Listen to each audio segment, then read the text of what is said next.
নমস্কার বন্ধুরা, welcome back to my channel Labani's cook and ব্লগে সকলকে স্বাগত জানিয়ে একটি নতুন ভিডিওর সঙ্গে আজকে তোমাদের সাথে শেয়ার করব হলো মন্দির ক্লিনিং আর অর্গানাইজেশনের ভিডিও। নতুন বাড়িতে আসার পরে নতুন এই মন্দিরটি তোমাদের সাথে শেয়ার করাই হয়নি, তো আজকে চলো এই নতুন মন্দিরের ক্লিনিং আর অর্গানাইজেশন আমি তোমাদের সাথে শেয়ার করব। তো এই নতুন মন্দিরটিকে প্রথম অবস্থায় তো খুব তাড়াহুড়োর মধ্যে গোছানো হয়েছিল, মন্দিরটি ধীরে সুস্থে শান্তিভাবে গোছাতে পারিনি। তো এখন ভালো করে বেশ পরিষ্কারও করতে হবে, কারণ ঝুল টুল ধুলো এগুলো তো হতেই থাকে প্রতিদিন নিত্য নিয়মিত। তো সেই কারণে একটু ঝুল ধুলো পরিষ্কারও করব, তার সাথে সাথে মন্দিরের সমস্ত জিনিসকে বের করে আবার রিঅর্গানাইজও করব। তো প্রথমেই সমস্ত জিনিসকে নামিয়ে নেওয়ার জন্য, ভগবানের ছবি এই সমস্ত নামিয়ে নেওয়ার জন্য এখানে আমি একটা নিউজ পেপার পেতে নিয়েছি, আর তার উপরে সমস্ত ভগবানের ছবি টবিগুলি নামিয়ে নেব।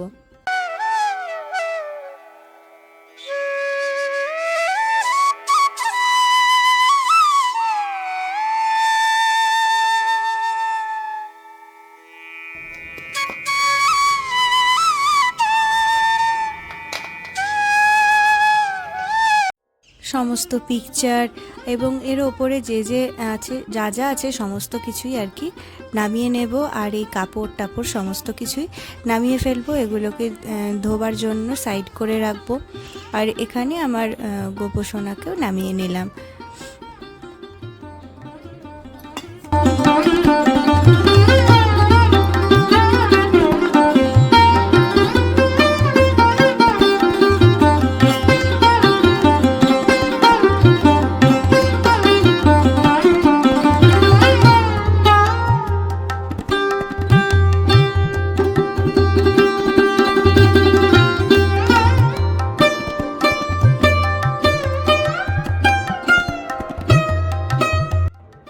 মন্দিরটিকে মোছার আগে আমি একটু ঝুল ঝাড়ু দিয়ে ভালো করে ঝেড়ে নেব। এটা পার্সোনালি মন্দির পরিষ্কার করার জন্য আমি কিনেছি। এখানে কোনো ঝাড়ু দিয়ে তো ঝাড়তে পারবো না, কারণ এই কর্নার একটা হয়ে গেছে কর্নার মতো, যেই কর্নারটা পরিষ্কার করার জন্য এই ধরনের লম্বা এগুলোকে ইচ্ছে মতো বড়ও করা যায়। তো এই ধরনের ঝুল ঝাড়ু কিন্তু বেশ কাজের। এটা দিয়ে মাকড়সার ঝুলও যেমন সুন্দর মন্দিরের পরিষ্কার করে নিতে পারবো, তার সাথে সাথে এই কর্নারটাও কিন্তু পরিষ্কার করতে পারবো। এটা একটা রাউন্ড শেপের, এর সাথে একটা ফ্ল্যাট মতো একটা ঝুল ঝাড়ুও পেয়েছি, মানে দুটোই অনলাইন থেকে একটা সেট কিনেছিলাম। তো দুটোই বেশ কাজের। এটা দিয়ে ভালো করে ঝুলটুলগুলো ঝেড়ে নেব, আর তারপরে কিন্তু কাপড় দিয়ে আর নিজের পছন্দ মতো কোনো ডিটারজেন্ট বা আমি এখানে লিকুইড ডিটারজেন্টই ব্যবহার করব, সেটা দিয়ে মন্দিরটিকে পরিষ্কার করব।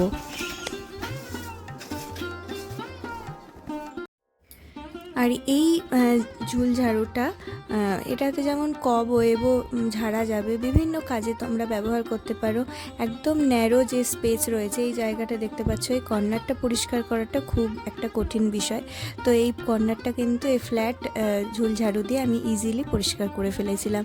এগুলো খাটের পিছনের যে গ্যাপ থাকে বা খাটের সরু জায়গা যেখানে হাত পৌঁছয় না, সেই জায়গাগুলোও কিন্তু পরিষ্কার করতে পারো। আর তারপরে একটা জলের মধ্যে নিয়ে নিয়েছি একটু লিকুইড ডিটারজেন্ট, তারপরে একটা ভেজা মানে ক্লিনিং একটা টাওয়েল নিয়ে নিয়েছি, সেটা দিয়ে হালকা একটু ভিজিয়ে খুব ভালো করে চেপে নিয়েছি, মানে জল যাতে একটুকুও না থাকে, খুব ভালো করে চেপে তারপরে কিন্তু মন্দিরে পরিষ্কার করে নেব। এই লিকুইড ডিটারজেন্টে যেমন তেল চিটচিটে কোনো রকম দাগও থাকবে না, তার সাথে সাথে একটা সুন্দর বেশ গন্ধ রয়েছে। খুব ভালো করে পরিষ্কার করে নেব।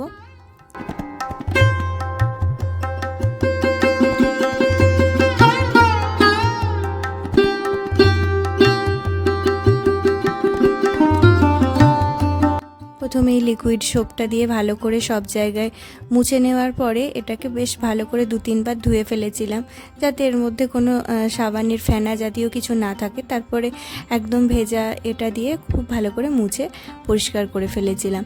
তারপরে একটা শুকনো কাপড় দিয়ে এই ভেজা জিনিসটাকে আরও একবার আমি মুছে ক্লিন করে নেব।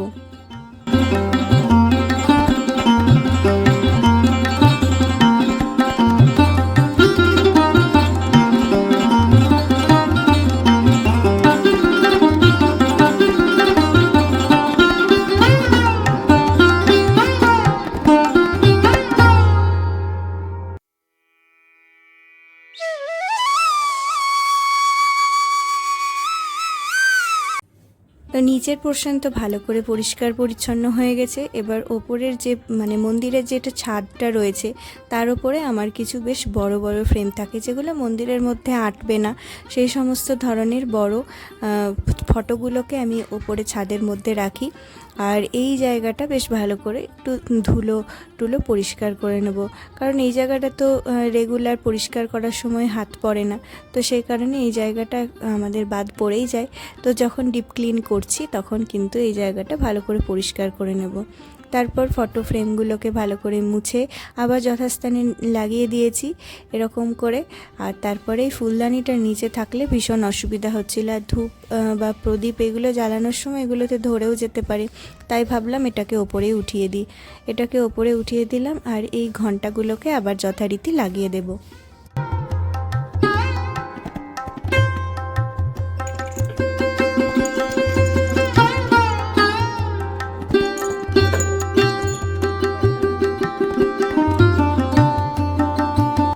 দশকর্মার দোকান থেকে কিনে এনেছিলাম এক টুকরো গামছা। এই গামছাগুলো ঘটের আর কি দেওয়ার জন্য ব্যবহার হয়, তো সেই গামছাগুলোই আর কি এক টুকরো গোপালের তো গা মোছানো হয়, সেটা আলাদা করে রয়েছে। আর এই বাকি এক টুকরো যেটা দিয়ে বাকি ভগবানদের আর কি মোছানো হয় এইভাবে যখন পরিষ্কার করে দিই তখন।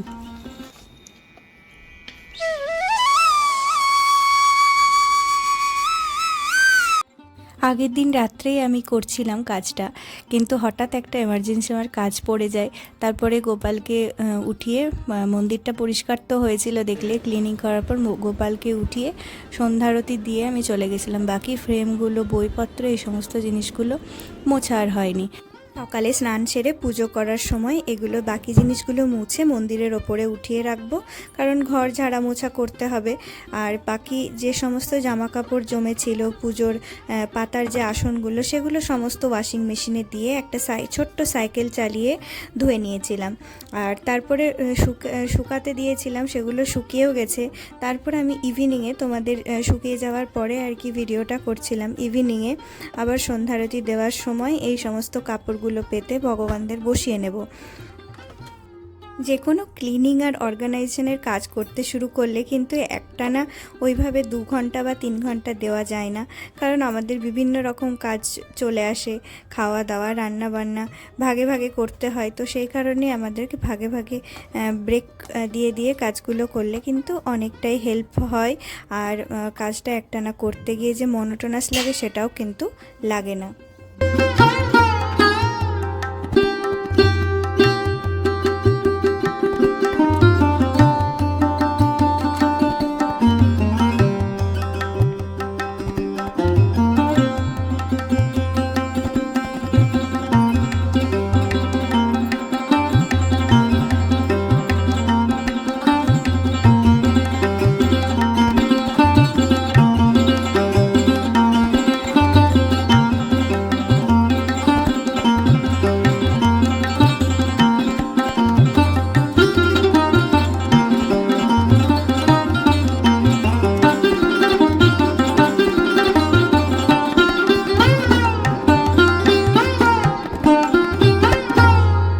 মন্দিরে খুব কম পিকচারই আমি রেখে থাকি, শুধুমাত্র গোপালই আমার একমাত্র আরাধনা।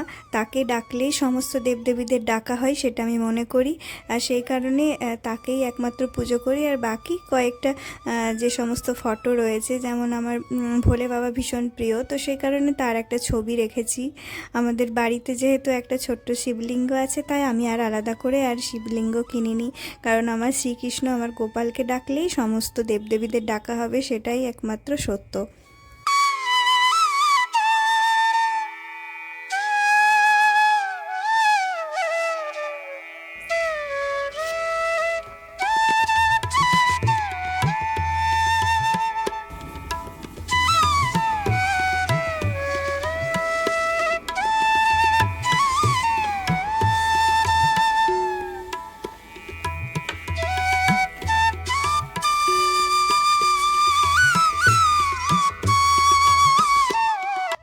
মন্দিরের ভেতরের পার্টগুলো এবার পরিষ্কার করতে হবে, কারণ ভেতরের একটা বক্স রয়েছে নিচে, আর তার উপরে রয়েছে একটি ড্রয়ার। এই দুটোর মধ্যেই আর কি সমস্ত পুজো সামগ্রী রাখা থাকে।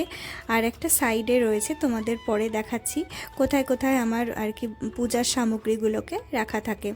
তো এই মন্দিরের ওপরের নিচে একদম বক্স, আর এই বক্সটাকে ভালো করে পরিষ্কার করব। আর ওপরের ড্রয়ার, যেখানে প্রত্যেক দিনের যেগুলো রেগুলার আর কি আগে পুজো করতে সেই সমস্ত জিনিসই রেখে থাকি।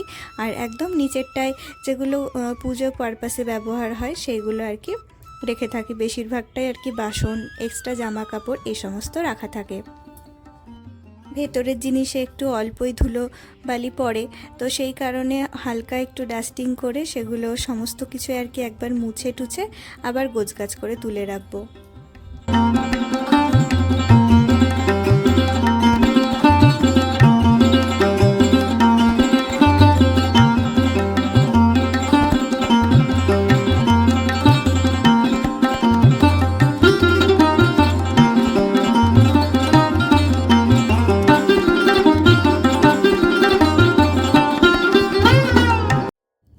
মন্দিরে পাতবার এক্সট্রা কাপড় এবং গোপালের ব্যবহৃত আর কি শীতকালের একটু ব্ল্যাঙ্কেট, এক্সট্রা বালিশ, এই সমস্ত আর কি এই বক্সটার মধ্যে আমি রেখে থাকি। তো এগুলো তো খুব একটা বেশি ব্যবহার হয় না, কখনো কখনো ব্যবহার হয়, আর শীতকালে ব্যবহার হয়। তো সেই কারণে এগুলোকে একটা বক্সের মধ্যে রাখবো, আর এটা একদম নিচে স্টোরেজ বক্সের মধ্যে ঢোকানো থাকে।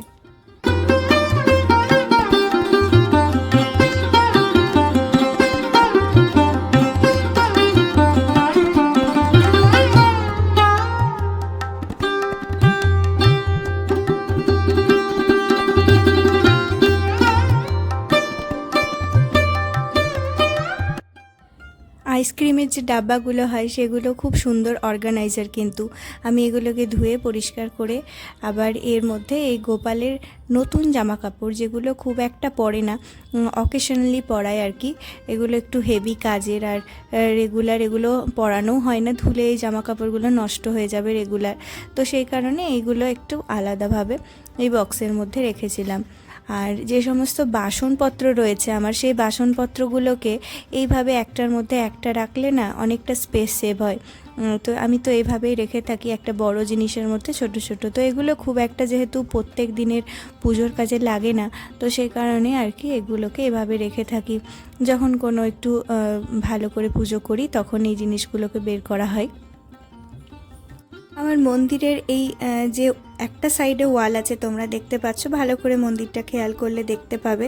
তো সেই ওয়ালের আর কি ওপরের পোর্শনটাই রয়েছে শোপিস রাখার জন্য ছোট ছোট কয়েকটা সেলফ, আর একদম নিচের পোর্শনে রয়েছে একটু ছোট্ট করে একটা স্টোরেজ। মানে এটা খুবই ছোট্ট একটা স্টোরেজ, একটা একটা হয়তো কৌটো রাখা যায় এরকম।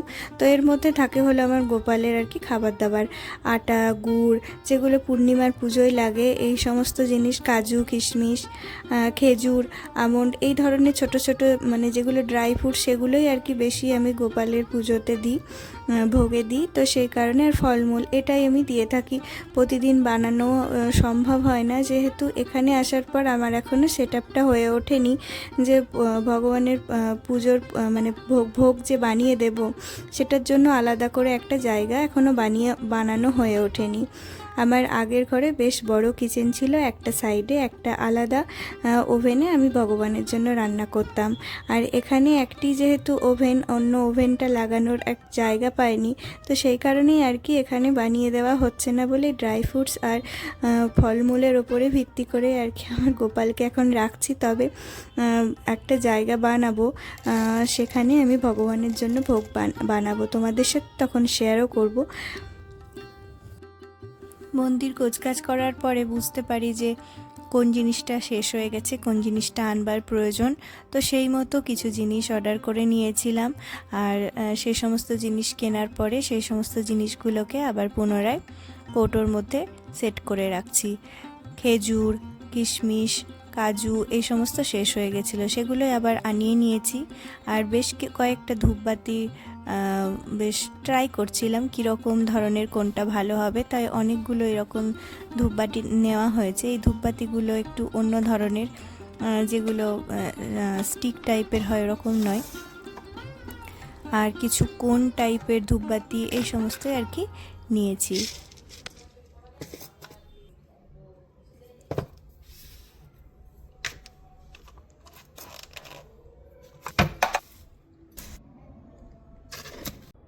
এবার চলো তোমাদের পুরো মন্দিরটা দেখিয়ে দিই, একদম টপ থেকে দেখাচ্ছি। এখানে একদম ফার্স্ট যে ওপরের পোর্শন যেখানে কিছু পিকচার রেখেছি, তার নিচে একটা এরকম ছোট্ট ড্রয়ার রয়েছে। এটা খুবই ছোট্ট একটা ড্রয়ার, যেখানে আমার পড়ার বইগুলো থাকে আর কিছু এক্সট্রা ধূপ মানে দেশলাই এর বাক্স রেখেছি আর একটা লাইটার রেখেছি। আর ঠিক তার নিচের পোর্শনে যেখানে গোপালের আর কি ব্যবস্থাপনা রয়েছে, বিছানা পত্র, এখানে শঙ্খ, ঘণ্টা, প্রদীপ এই সমস্তই রাখা থাকে। আর তার ঠিক নিচে রয়েছে একটি ড্রয়ার, সেখানে প্রত্যেক দিনের ব্যবহার করা জিনিসপত্রগুলি রাখা থাকে। এখানে কিছু প্রদীপ, এক্সট্রা তিলক মাটি, তারপরে চন্দন এই সমস্ত আছে। আর এখানে আমি প্রত্যেক দিন এগুলো জ্বালানোর জন্য এই ট্রেটার মধ্যে বের করে রাখি কর্পূর, আর এই যে এগুলো ঘি বাতি, লবঙ্গ, একটার মধ্যে ভগবানের ওই গয়নাগাটি, মুকুট এই সমস্ত থাকে। আর এই বক্সের মধ্যে যে সমস্ত রেগুলার জামা কাপড় আর কি পরে সেই সমস্ত জামা কাপড় রাখা থাকে। আর ধূপবাতিগুলো আলাদা কোনো স্টোরেজ বক্স ছিল না, তাই যে বক্সের মধ্যে ধূপবাতি এসে থাকে সেটাকে একটা স্টোরেজ বক্সের মতো বানিয়ে নিয়েছি ওপরের পোর্শনটা ছিঁড়ে ফেলে।